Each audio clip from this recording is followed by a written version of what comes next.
আমরা Brazil, Argentina অথবা অন্যান্য দল সবাই একত্রিত হয়েই ম্যাচগুলো দেখি। আমরা এখানে প্রজেক্টর লাগিয়ে সবাই একসাথে উদযাপন করি। ইভেন অনেক ক্ল্যাশে হয়, যেমন টিম মারামারি থেকে শুরু করে অনেক কিছুই হয়।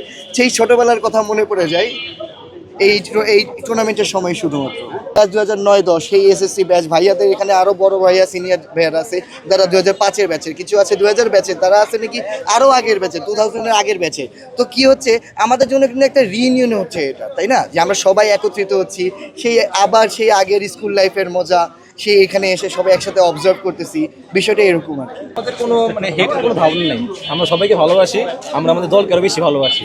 আমরা চাই আর্জেন্টিনা জিতুক, ব্যান্ডার তো হবেই, খেলা যখন চলতেছে ব্যান্ডার হবে, কিন্তু ব্রাজিলকে আমরা ট্রল করি না, আমরা আমাদের মতন এগিয়ে যাবো, আমরা কাপ জিতবো, আমাদের শতভাগ আশাবাদী আমরা।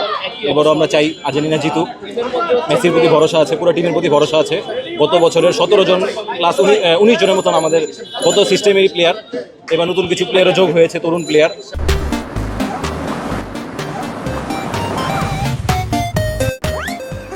যারা অবশ্যই ভালো করবে আশা করি, এবং ক্লাব লেভেলে তারা ভালো করে আসছে, এটাই আমাদের আশা থাকবে যারা ওয়ার্ল্ড কাপ ভালো করুক আর কি। অবশ্যই আমরা 100% আশাবাদী, এবার আমরা ব্যাক টু ব্যাক একটা কাপ নেব এবং চ্যাম্পিয়ন হব। বাকিটা দেখি কি হয়। অবশ্যই আমরা 100% আশাবাদী। অনেকটাই মজা পাই এবং এই 7 আপ নিয়ে অনেক ট্রলও করি আমরা, এবং এই 7 আপটাই হচ্ছে এখন মানে হট কেক এক কথায় বলতে গেলে। তর্ক অনেকটাই হয় ফুটবল নিয়ে, কারণ অনেকে বলে আমাদের 5টা কাপ আছে, আবার অনেক আমরা বলি যে তোদের বাপদাদার সম্পত্তি, এগুলো নিয়ে অনেক কথা হয়, অনেক মজা হয়, এবং আমরা আশা করি এই মজাটার জন্য আমরা মজার মধ্যে সীমাবদ্ধ রাখি। না, আমি 7 আপ খাওয়াইছি। আমরা রিচ সাপোর্টার ভাই, প্রচুর টাকা নিয়ে আসছি, সবাই আসছে 7 আপ খাওয়াবো।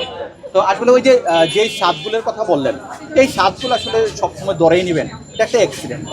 ব্রাজিলের যেই ইতিহাস, ঐতিহ্য, সংস্কৃতি ফুটবলের, এই স্বাদগুলো দিয়ে তাদেরকে কখনোই করা যাবে না, অবজার্ভ করা যাবে না। এমনই মারাকানার রাতটা ছিল জাস্ট অ্যাক্সিডেন্ট। তো এইরকম রাত ফুটবল ইতিহাসে এরকম কোনো ঘটনা ঘটে নাই, মানে ডিফেন্ডেবল একটা টিমকে একসাথে 7টা গোল দিয়ে দেওয়া, মানে এটা আসলে হয়, মানে পৃথিবীতে আর হবে কিনা জানি না।